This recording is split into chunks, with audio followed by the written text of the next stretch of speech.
Ajayi's workout or his What? his visit? What came out of that? How'd you find that out? Lane Johnson's Instagram. Yeah, Oh, there you go. Consider the source. Your right tackle. Yeah, all right, tackle. Yeah. What have you learned about Jay, and is he in condition to play? I think he just had breakfast. I haven't seen him yet this morning, so we'll find out more about him later after practice. We've been with our team all morning so far. What is the severity of Jordan Howard's shoulder injury, and how is So Jordan,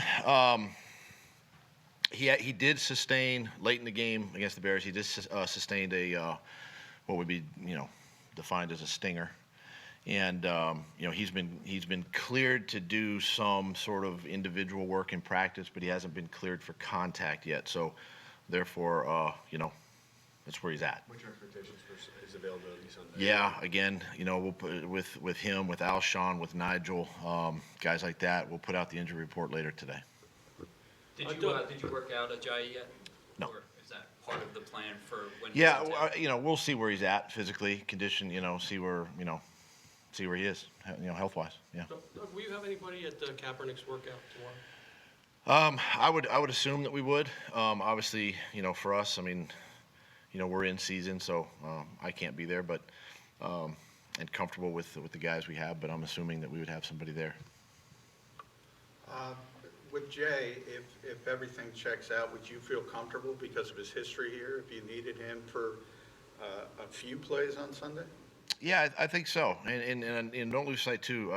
D'Angelo Henderson is on our practice squad. He's another candidate that has been working really hard in our offense, knows our system, been here too. So we got a couple options there. But if it's Jay, then and really if it's either one, I think we can give him a little bit of work. How disappointing is it that you weren't able to get much from Darren Sproles this You year? know, I've learned this over my playing career and coaching in this league, that obviously this is a part of the game. It's disappointing, I think, in Darren's situation too, because of who he is as a person and what he's meant to this organization, what he's meant to this team, his leadership.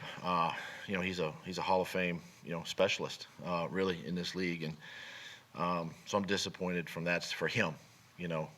More so than probably the team, obviously, just that he can't continue. It seemed like it was a similar situation to just a week ago with Jackson, where there was a partial tear, came back, was cleared to play, full tear happens. What do you think the responsibility is from a team perspective to kind of protect these guys against themselves?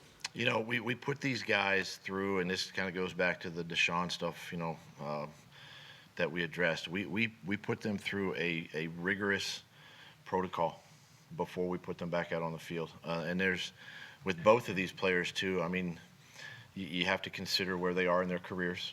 But this is why guys like even Nigel is not back out practicing yet, or Cravon. We're putting him through these rigorous tests so that when they do hit the field, they're ready to go. And it's just unfortunate, that he came in Monday, he worked Monday, he did some conditioning on his day off Tuesday, just felt it after practice on Wednesday, and so we had it checked out. But we make sure that every box is checked before we put the guys out there. This is a trend now. This is 2 over 30 guys that you acquired this all season that barely played this season and now have had their seasons ended. Jason Peters has had surgery. He's hardly played over the last month. What does that say about the decisions that were made in bringing back guys that were? Listen, I think I would do it again. With all 3 of those guys. I would do it again. These are great players, and these are great leaders. These are great teammates. I've been a part of this organization for a long time, so I would make the same decision again. I think you can't go into it blind. Obviously, we know where they are in their careers, as we talked about, and that's something you have to consider. From a game planning perspective right now, it's Friday, you're playing against the #1 defense in the NFL, and your top running back's not cleared for contact yet. You don't kind of know the status of your #1 receiver. Where are you in terms of your game plan? Do you kind of know what you'll be doing? Yes. And is that, and what kind of challenges are the limitations in personnel, or I guess the unknown in terms of personnel?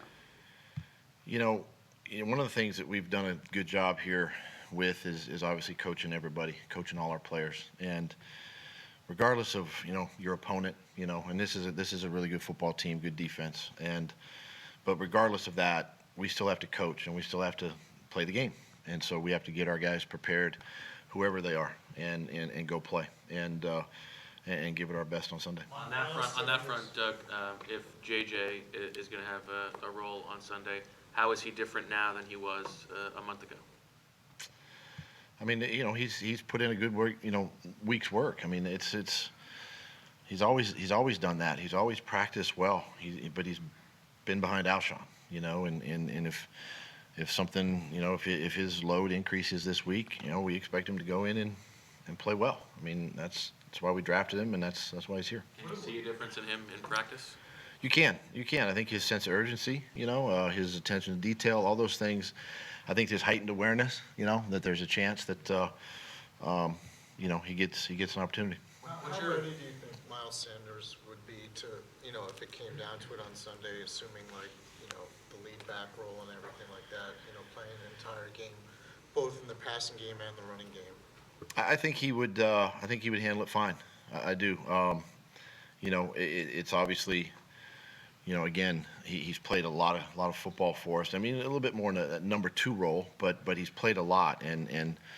But I think we got to be smart as coaches and make sure that he doesn't wear out, say, in the second half of the game or whatever. But I think he's capable and very capable of handling the load.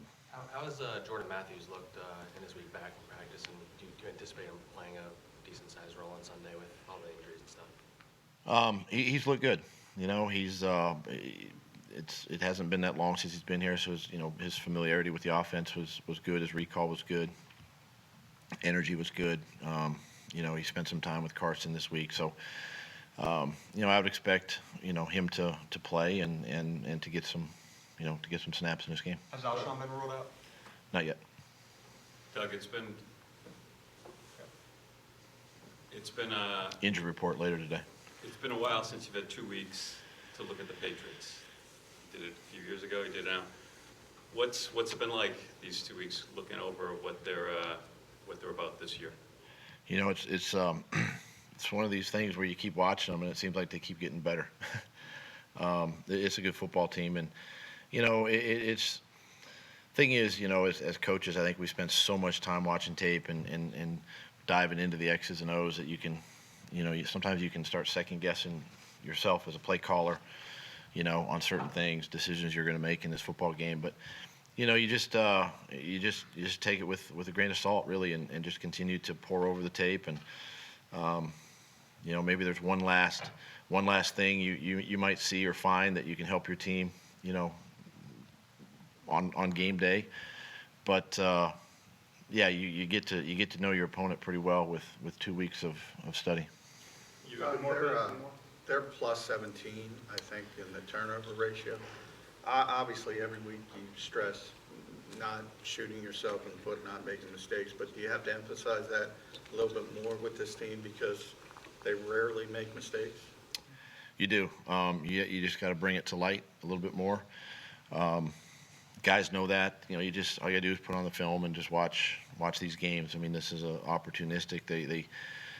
They create turnovers, whether it be through tip passes, whether it through stripping a running back, sacking the quarterback, and they do a really good job of that. And so it's something we talk about with our players, and we do it each week, obviously. But with teams like this that are well coached, they're disciplined, and just our awareness, ball security becomes important. Is Jordan Howard's injury something that could linger much longer than just this week? That again, you're getting into the medical side of it. I don't know much about it other than he just hasn't been cleared right now for the contact. What kind of player is D'Angelo Henderson? For those who haven't watched him play, he has 9 career carries. Yeah. Yeah. Since I'm asking what kind of player is he? He's a stout, kind of a sawed-off running back. I mean, he's powerful. He's low to the ground, center of gravity, kind of much built like Boston Scott, just a little bit. A thumper type back. He's really done a nice job, going against and servicing our defense.